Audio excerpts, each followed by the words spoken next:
یہ ماں باپ کی تربیت ہوتی ہے، اللہ کا ولی آ رہا ہے، پھر مقام کیسے پایا؟ آپ کی والدہ نے، میں نے رات کو درس میں بھی کہا تھا، آپ کی والدہ نے گدی نشین نہیں بنایا آپ کو۔ پیر کا بیٹا پیر ہی ہوتا ہے، یہ ہم نے فرض کر لیا، حالانکہ یہ ضروری نہیں، لیکن ہمارے ہاں ضروری ہے کہ اس نے گدی نشینی بننا ہوتا ہے، اس نے سجادہ نشینی بننا ہوتا ہے، نہ اس کو تعلیم کی ضرورت ہے، نہ اس کو معاشرے کے حالات سے آگاہی کی ضرورت ہے، بس اس نے پیسے بٹورنے ہیں، اور بچپن ہے یا لڑکپن ہے یا جوانی ہے یا بڑھاپا ہے، جب بھی باپ مر جائے تو پیر ہی وہ پیر ہے، وہ جیسا بھی ہے وہ پیر ہے۔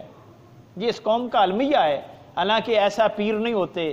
پیر کی اپنی صفات ہیں جو میں نے اولاً بیان کی، 7-8 صفات قرآن مجید سے، آپ خود پڑھیے گا، میں پھر بتا دیتا ہوں۔ سورہ فرقان ہے قرآن مجید کی سورہ فرقان ہے آیت نمبر 23، اب اس سے لے کر آیت نمبر 74 تک پڑھیے گا، 63 سے 74 تک۔ اس میں اللہ کے برگزیدہ بندوں کی نشانیاں ہیں کہ اللہ کے ولی کون ہوتے ہیں، ان کی صفات کیا ہیں، وہ کن خوبیوں کے مالک ہوتے ہیں، پھر آپ کو اندازہ ہوگا کہ ہم جن کو ولی بنائے پھرتے ہیں، جن کو پیر سمجھے بیٹھے ہیں، وہ واقعتاً پیر ہیں۔ اگر ان میں سے کوئی ایک نشانی بھی ان پر پوری نہیں آتی تو پھر ان کا پیریت کے ساتھ کوئی تعلق نہیں ہے۔ تو حضور غوث اعظم شیخ عبد القادر جیلانی کے اندر یہ صفات پائی جاتی تھی، اور آپ کی والدہ نے ان کو گھر نہیں گدی پر بٹھائے رکھا اور کہا آپ کو علم کی کیا ضرورت ہے، آپ کو کیا پڑھنے کی ضرورت ہے۔ تو یہ ایران کے رہنے والے تھے، یہ جو گاؤں ہے ان کا جیلان، ہم جیلان کہتے ہیں، گیلان کہتے ہیں، یہ عربی میں جیلانی ہوتا ہے، اردو میں گیلانی ہوتا ہے، یہ دونوں لفظ ان کے لیے بولے جاتے ہیں۔ تو جیلان اور گیلان یہ ان کے گاؤں قصبے کا نام تھا، تو ایران میں واقع تھا، اس لیے آپ عربی نہیں تھے، اجمی تھے۔ آپ کی اس دور میں جو علم کا مرکز تھا وہ بغداد میں تھا، عراق میں۔ یہ 500 ہجری کی بات ہے، 471 ہجری میں آپ کی ولادت ہوئی ہے، اور 561 ہجری تک آپ اس دنیا فانی میں رہے ہیں۔ تو آپ کی والدہ کو شوق تھا کہ میرا بیٹا پڑھے، تو جب 12 سال کی عمر ہوئی تو پھر آپ نے اپنے بیٹے کو رخصت کیا، کہا بیٹا آپ کو پڑھنا چاہیے، جاؤ بغداد چلے جاؤ، اور روانہ کیا۔ تو روانہ کرتے ہوئے آپ نے 40 دینار دیے اور ساتھ نصیحت کی کہ بیٹا زندگی میں جھوٹ نہیں بولنا۔ اور پھر آپ نے وہ مشہور واقعہ سنا ہے کہ ڈاکوؤں کی جماعت نے لوٹنا شروع کر دیا، اور بس سرسری سا ان کا گزر ہوا نوجوان کے پاس سے، تو کسی نے ایسے ہی پوچھ لیا بھئی تیرے پاس بھی کچھ ہے؟ فرمایا ہاں۔ کیا ہے؟ فرمایا میرے پاس 40 دینار ہیں۔ انہوں نے دیکھا تو کچھ نہیں نکلا۔ فرمایا نہیں، میری ماں نے میرے کپڑے میں اس کو سلائی کر دیا تھا۔ وہ حیران ہو گئے کہ جس سے بھی ہم نے پوچھا ہے اس نے یہی کہا ہے میرے پاس کچھ نہیں۔ یہ جوان ایسا ہے کہ وہ کہتا ہے کہ میرے پاس ہیں۔ انہوں نے ڈاکوؤں کے اپنے سربراہ کو بلا لیا اور کہا یہ کیسا بچہ ہے، ہر کوئی ہم سے مال چھپاتا ہے اور یہ عیاں کر رہا ہے، یہ زہر کر رہا ہے، خود بتا رہا ہے میرے پاس ہے، اس کو بچانے کی کوئی فکر نہیں، اس کو اپنے مال کی کوئی پرواہ نہیں، یہ نہیں چاہتا میرا مال میرے پاس رہے۔ تو وہ بھی بڑا حیران ہوا۔ انہوں نے پوچھا، کہا بیٹا یہ کس چیز نے تمہیں آمادہ کیا ہے کہ تو سچ بولے؟ فرمانے لگے کہ میری ماں نے مجھے کہا تھا بیٹا زندگی میں سچ ہی بولنا ہے، جھوٹ نہیں بولنا، سچ بولنا ہے۔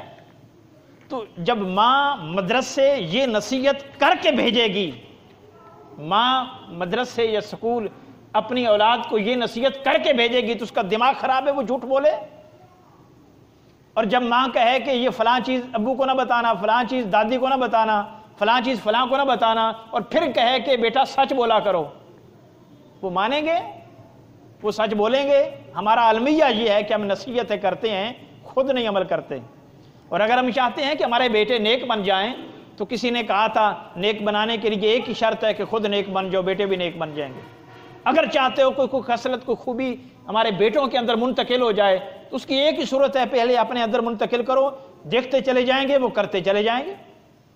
الا ماشاءاللہ نیک سے برا بھی ہو سکتا ہے، لیکن وہ اصول نہیں۔ اصول جو ہمیشہ ہوتا ہے وہ اکثریت پر مبنی ہوتا ہے، قلت پر مبنی اصول نہیں ہوتا۔ اور اکثریت کا فیصلہ یہی ہوتا ہے کہ جو اولاد کرتی، جو والدین کرتے ہیں وہی اولاد کرتی ہے۔ تو حضرت شیخ عبد القادر جیلانی نے جھوٹ نہیں بولا، سچی بات کی۔ اور پھر یہ پہلا گروہ تھا، پہلا گروہ جس نے شیخ عبد القادر جیلانی کے بچپنے میں ان کے ہاتھ پر توبہ کی تھی اور کہا تھا کیسا تو جوان ہے، کہ اپنے بیٹے کی اپنی ماں کی نافرمانی نہیں کر رہا، اور ہم ہیں کہ ہم اللہ کی نافرمانی کرتے جا رہے ہیں۔ تو پیر کا کام یہ ہوتا ہے کہ لوگوں کو کچھ بتائے، لوگوں کی تقدیر بدلے، ان کی سیرت و کردار میں انقلاب آ جائے، تبدیلی آ جائے، وہ یکسر بدل جائیں، دین سیکھنے کے لیے جائیں۔ تویز داغا یا دم درود کرانے کے لیے جانے کی ضرورت نہیں ہوتی پیر کے پاس، وہ نجائز بھی نہیں ہے، لیکن یہ مشن اور مقصد نہیں ہے پیر کا۔ آقا علیہ الصلوۃ والسلام کے پاس یمن سے یا دور دراز سے لوگ دم کروانے کے لیے آیا کرتے تھے؟ پھر صحابہ کے پاس لوگ دم کروانے آیا کرتے تھے؟ نہیں۔ ہاں دعا ایک الگ کیس ہے، وہ بھی ہو سکتی ہے، لیکن اصل مقصد دین سیکھنا۔ پیر کے پاس جانا ہے تو دین سیکھنے کے لیے جائیں، قرآن و حدیث سیکھنے کے لیے آئیں، اللہ اور اس کے رسول کا فرمان سمجھنے کے لیے جائیں۔ لیکن پیر صاحب کو اگر خود ہی پتہ نہیں ہے تو پھر انہیں بتانا کیا ہے؟ پھر سلطان بہو اس لیے تو کہتے ہیں جو علم و باج کرے فقیری کافر مرے دیوانہ ہو، اس کا علم کے ساتھ کوئی تعلق ہی نہیں ہے، جس کا علم کے ساتھ کوئی تعلق نہیں ہے اس کا پیریت اور دین کے ساتھ کوئی تعلق نہیں ہے۔ آپ وہ ملکہ بلقیس کا تخت جب حضرت سلیمان علیہ السلام نے طلب کیا تھا کہ مجھے لے کر دیں، مجھے لا کر دیں، یہاں پہ وہ آ رہی ہیں، تو ایک جن نے کہا تھا، قرآن کا واقعہ ہے، ایک جن نے کہا تھا حضور میں لا سکتا ہوں۔ آپ نے فرمایا کتنی دیر میں؟ اس نے کہا حضور ابھی آپ کی مجلس بپا ہوئی ہے، آپ کی مجلس کے اختتام سے پہلے لے آؤں گا، اور 2-4 گھنٹے پر مبنی مجلس تھی اور بہت تھوڑے وقت میں آ رہا تھا۔ حضرت سلیمان علیہ السلام جانتے تھے کہ کچھ لوگ ایسے ہیں جو اس سے بھی جلدی لا سکتے ہیں۔ آپ نے فرمایا نہیں، مجھے اس سے بھی جلدی چاہیے، 500 کلومیٹر کا میل کا فاصلہ تھا، وہاں سے اتنا جلدی نہیں، مجھے اس سے بھی جلدی چاہیے۔ تو ایک وہ آدمی تھا جو آپ کی صحبت میں رہتا تھا، آپ کا صحابی تھا، اس کو ولی اللہ کہہ لیں، صحابی ولی اللہ ہی ہوتا ہے، ولی اللہ کہہ لیں۔ اور قرآن نے جو ذکر کیا ہے، اس کی صفت جو بیان کی ہے، وہ یہ نہیں کی کہ وہ اتنے روزے رکھتا تھا، اتنے نوافل پڑھتا تھا، اتنی خوبیاں تھیں، اتنی خوبی تھی۔ یہ خوبی ہیں ولی کی، میں نے بیان کی پہلے، یہ خوبیاں ہیں، لیکن سب سے بڑی خوبی یہ نہیں ہے، سب سے بڑی خوبی یہ نہیں ہے، اس سے بھی بڑی خوبیاں ہیں جو قرآن نے اس وقت ذکر کی۔ ایک ہی خوبی بتائی قرآن نے اس کی، اور وہ کیا بتائی؟ وَعِندَهُ مِنْ عِلْمِ الْكِتَابِ، فرمایا اس کی خوبی یہ ہے کہ اس کے پاس اللہ کی کتاب کا علم ہے، اس کے پاس اللہ کی کتاب کا علم ہے۔ 1.5 سال بعد ختم کر دی، تو گویا ولی ہوتا ہی وہ ہے جس کے پاس اللہ اور اس کے رسول کے دین کا علم ہو، اور جس کے پاس نہ قرآن کا علم ہے نہ حدیث کا علم ہے، اس کا دین کے ساتھ کیا تعلق ہے، اس کا ولایت کے ساتھ کیا تعلق ہے، اس کا اللہ کے ساتھ کیا تعلق ہے۔ پھر انہوں نے کہا میں لا دیتا ہوں۔ حضور کتنی دیر میں؟ پوچھا کتنی دیر میں لاؤ گے؟ حضور بس لا دیتا ہوں۔ پھر فرتدہ بصیرہ، قرآن پاک کے الفاظ ہیں، ایسے ہی صاحب، ہاں فرتدہ بصیرہ۔ پھر کتنی دیر میں تھے؟ پلک جھپکنے سے پہلے حاضر ہو گیا تھا ملکہ بلقیس کا تخت، پلک جھپکنے سے بھی پہلے۔ تو یہ کون کرتے ہیں؟ یہ جن کے پاس اللہ اور اس کے رسول کا علم ہوتا ہے۔ اور یاد رکھ لو کرامت جو ہے برحق ہے، لیکن جہل آدمی کے پاس کرامت کا کوئی اختیار نہیں ہے۔ جہل پیر ہی نہیں بن سکتا، کرامت کیسے آئے؟ وہ ولایت سے اس کا دور کا بھی تعلق نہیں، کرامت کیسے آئے گی اس کے پاس؟ کرامت، صاحب کرامت وہی لوگ ہوتے ہیں جو عالم ہوتے ہیں، جو اسکالر ہوتے ہیں، جو پڑھے لکھے ہوتے ہیں، اور پھر مجاہدہ کر کے کہیں کو اللہ چن لیتا ہے اپنی ولایت کے لیے، اور کہیں مجاہدہ کر کے، محنت کر کے، مشقت کر کے اللہ کے قریب ہو جاتے ہیں۔ لیکن اس کے لیے بنیادی شرط یہ ہے کہ وہ علم ہو۔ ہمارے دور میں تو جو پڑھا لکھا آدمی ہو وہ تو پیر بن ہی نہیں سکتا۔ پیر بننے کے لیے نہ نماز کی ضرورت نہیں ہے، پیر بننے کے لیے غسل کی ضرورت نہیں ہے۔ جو ہر روز وضو کرے اس کا پیر کے ساتھ کیا تعلق؟ جو 1 مہینے تک غسل بھی نہ کرے، پیر تو وہ ہے۔ جس کے بال لمبے ہو، پیر وہ ہے۔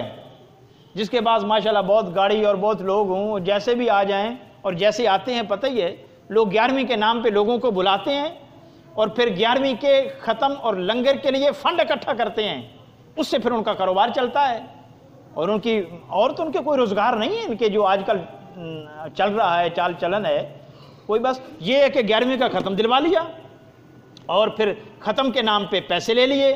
اب زہر 3000 کی دیگ 4000 کی بن جاتی ہے، وہ 3-4 تھوڑے ہی اکٹھا ہوتا ہے، 10,000 اکٹھا ہو گیا تو پھر تو پیر کو کیا ضرورت ہے کہ دیگ نہ پکوائے، لوگوں کو نہ بلائے؟